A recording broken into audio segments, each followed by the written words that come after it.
all, today Kilroy is going off on the Bismarck. Not Otto, but the ship.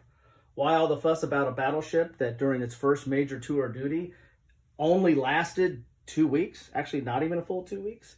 Well, it was the largest German battleship of World War II, along with his sister, the Tirpitz, and it scared the bejesus out of the British. I think that's the correct nautical term, and rightfully so, because on its maiden voyage, in its first major battle, it sunk the HMS Hood and damaged the HMS Prince of Wales.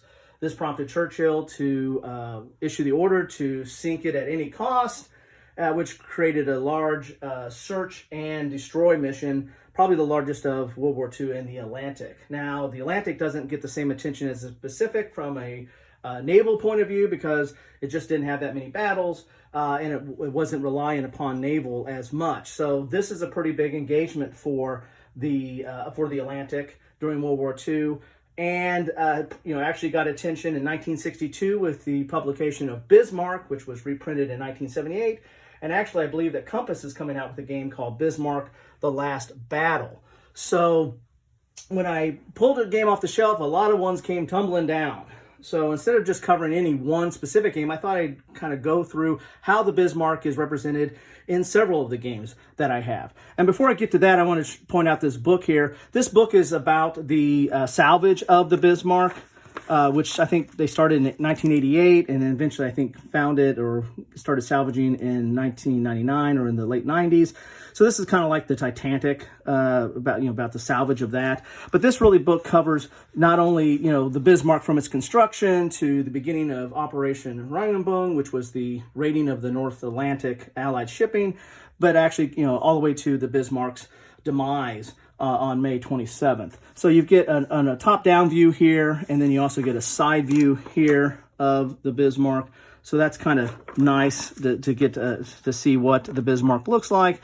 And then, there's a lot of history in here, not only about the salvage, but it also talks about the actual, mission of the Bismarck and following its route. And then the sinking of the Hood happened near the Denmark Strait here. I think it was like on May 24th. And then you had the search and eventually sinking of the Bismarck. So the first game I'm going to turn to is War at Sea. This is a relatively abstract game. It does represent the Bismarck here's the Bismarck. And here is the Prince Eugene, which was the ship that went out with the Bismarck and engaged the Hood on the 24th. And the numbers here are, the first number is the number of dice you roll, the second number is the number of hits you can take, and the third number is the speed, which kind of factors in engagements and retreats and following and stuff like that. And this is a hit game. This is very abstract. Bismarck's going to roll 4 dice. On 6s, it gets a hit. If it gets enough hit to take out the ship, it takes out the ship. So, and the battle was probably, Denmark Strait was probably somewhere around there, probably off board a little bit. But this is a very basic game or abstract game in that, it's area control. So if you control the South Atlantic, you're going to get, the Axis is going to get 3 victory points, Allies get 1, and you'll track them on this scale going back and forth. So that's the Bismarck represented at a very abstract scale. The next game I'm going to turn to is the Bismarck. This is a part of the second World at War series by Avalanche Press. And this goes into a little bit more detail than War at Sea. You have a search map here. This is like the Denmark Strait. The battle probably took place around here somewhere. But you have like a strategic map where you do your searches. And then you have, once you have an engagement, you'll go to the tactical map. And then the counters will go on the tactical map. And here are the counters, how they're represented in this game. You have the Bismarck and the Prince Eugene there. And the numbers are, you have its speed factor, and then you have its armament. So the 10 is for the primary gun, 4 is for the secondary gun, and 3 is for the tertiary gun. And then you have anti-aircraft, which it has 3 down there in the corner. So this has a little bit more detail.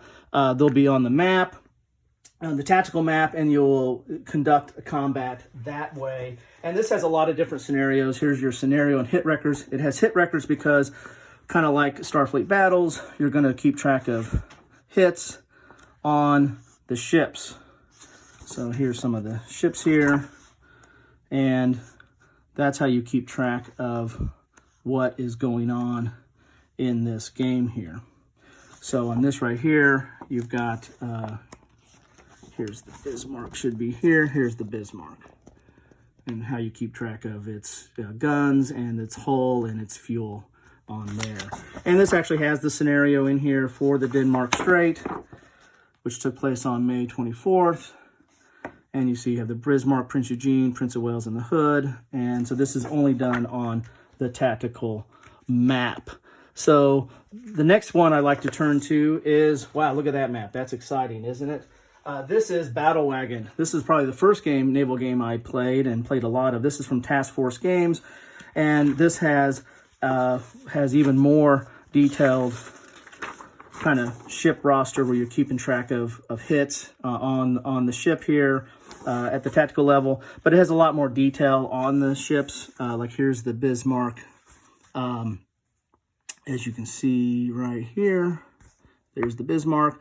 And this is going to keep track of like its speed and its flotation hits and its belt armor and turret armor and top turret armor, and then the different turrets or the main gun and secondary guns.